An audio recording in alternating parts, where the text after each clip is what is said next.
एक गरीब आदमी था।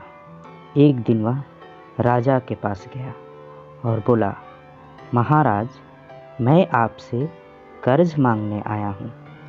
कृपा कर आप मुझे 5,000 रुपये दें।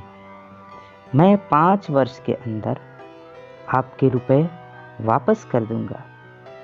राजा ने उसकी बात पर विश्वास कर उसे 5,000 रुपये दे दिए।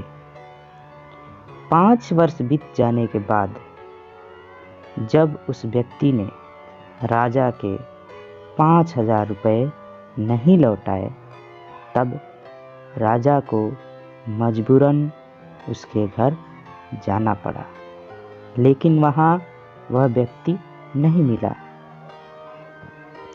जब भी राजा वहाँ जाता, बहाना बनाकर उसे वापस भेज दिया जाता। एक दिन फिर राजा उस व्यक्ति के घर गया। वहाँ और कोई तो नहीं दिखा, एक छोटी लड़की बैठी थी। राजा ने उसी से पूछा, तुम्हारे पिताजी कहाँ हैं? लड़की बोली, पिताजी स्वर्ग का पानी रोकने गए हैं। राजा ने फिर पूछा, तुम्हारा भाई कहाँ है? लड़की बोली, बिना झगड़ा के झगड़ा करने गए हैं। राजा के समझ में एक भी बात नहीं आ रही थी, इसलिए वह फिर पूछता है, तुम्हारी माँ कहाँ है? लड़की बोली, माँ 1 से 2 करने गई है। राजा उसके इन उल-जुलूल जवाब से खिंच गया। वह गुस्से में पूछता है, और तुम यहाँ बैठी क्या कर रही हो? लड़की हंसकर बोली, मैं घर बैठी संसार देख रही हूँ। राजा समझ गया कि लड़की उसकी किसी भी बात का सीधा जवाब नहीं देगी, इसलिए उसे अब इससे इन बातों का मतलब जानने के लिए प्यार से बतियाना पड़ेगा। राजा ने चेहरे पर प्यार से मुस्कान लाकर पूछा, बेटी, तुमने जो अभी अभी मेरे सवालों के जवाब दिए, उनका मतलब क्या है? मैं तुम्हारी एक भी बात का मतलब नहीं समझ सका। तुम मुझे सीधे सीधे उनका मतलब समझाओ। लड़की ने भी मुस्कुराकर पूछा, अगर मैं सभी बातों का मतलब समझा दूं, तो आप मुझे क्या देंगे? राजा के मन में सारी बातों को जानने की तीव्र उत्कंठा थी। वह बोला, जो मांगोगी वही दूंगा। तब लड़की बोली, आप मेरे पिताजी का सारा कर्ज माफ़ कर देंगे तो मैं आपको सारी बातों का अर्थ बता दूंगी। राजा ने कहा, ठीक है, मैं तुम्हारे पिताजी का सारा कर्ज माफ़ कर दूंगा। अब तो सारी बातों का अर्थ समझा दो।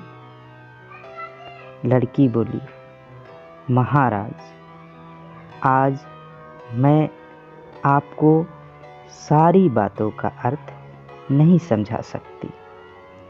कृपा कर आप कल आएं।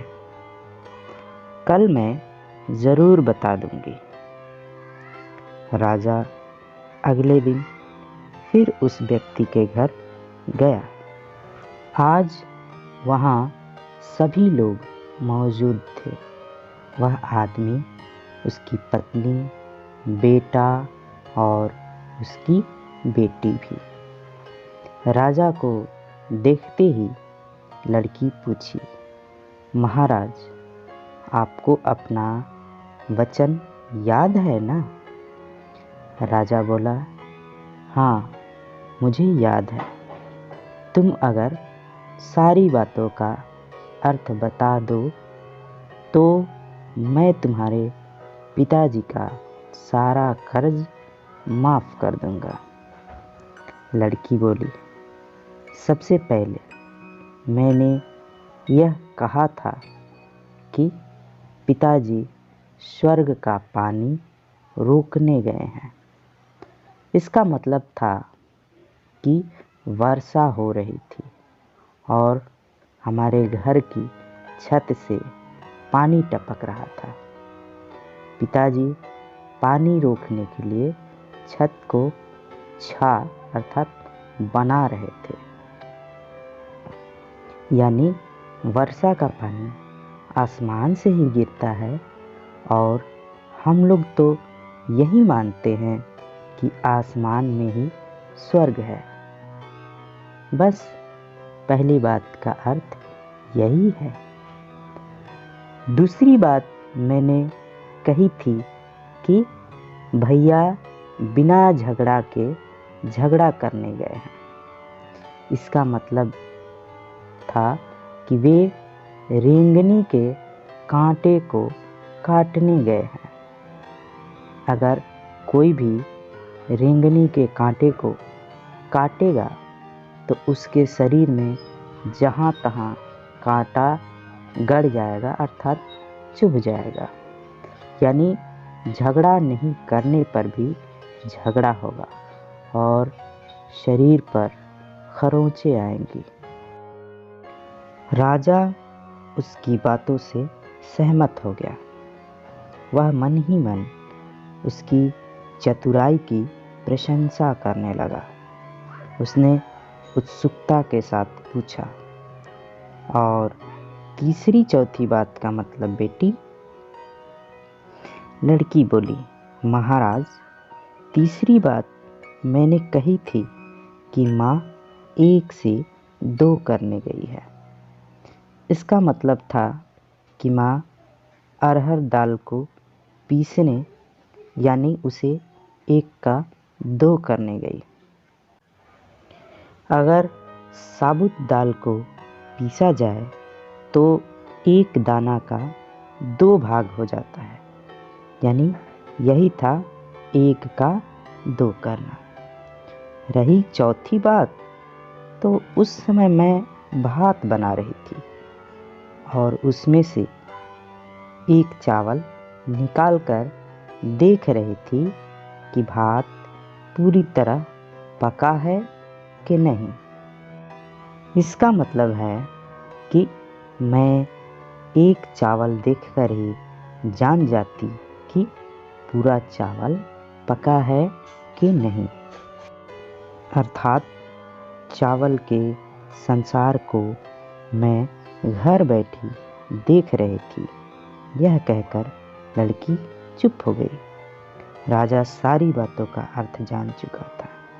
उसे लड़की की बुद्धिमानी भरी बातों ने आश्चर्य में डाल दिया था। फिर राजा ने कहा, बेटी, तुम तो बहुत चतुर हो, पर एक बात समझ में नहीं आई कि यह सारी बातें तो तुम मुझे कल भी बता सकती थी, फिर मुझे तुमने आज क्यों बुलाया? लड़की हंसकर बोली, मैं तो बता ही चुकी हूँ कि कल जब आप आए थे तो मैं भात बना रही थी। अगर मैं आपको अपनी बातों का मतलब समझाने लगती तो भात गीला हो जाता या जल जाता तो माँ मुझे ज़रूर पीटती। फिर घर में कल कोई भी नहीं था। अगर मैं इनको बताती कि आपने कर्ज माफ़ कर दिया है तो ये मेरी बात का विश्वास नहीं करते।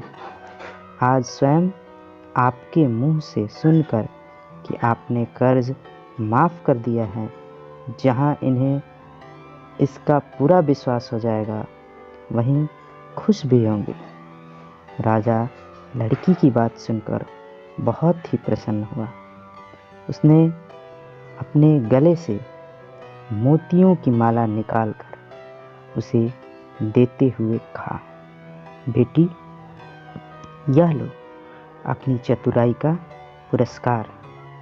तुम्हारे पिताजी का कर्ज तो मैं माफ़ कर ही चुका हूँ। अब तुम्हें या तुम्हारे घर वालों को मुझसे बहाना नहीं बनाना पड़ेगा।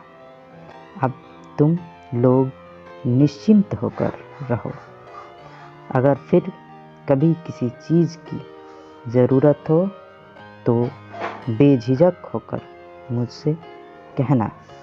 इतना कहकर राजा लड़की को आशीर्वाद देकर चला गया। लड़की के परिवार वालों ने उसे खुशी से गले लगा लिया। ये थी आज की छोटी सी स्टोरी। ऐसे ही छोटी छोटी कहानियों के लिए आप हमारा चैनल सब्सक्राइब करें, लाइक करें, कमेंट करें। धन्यवाद।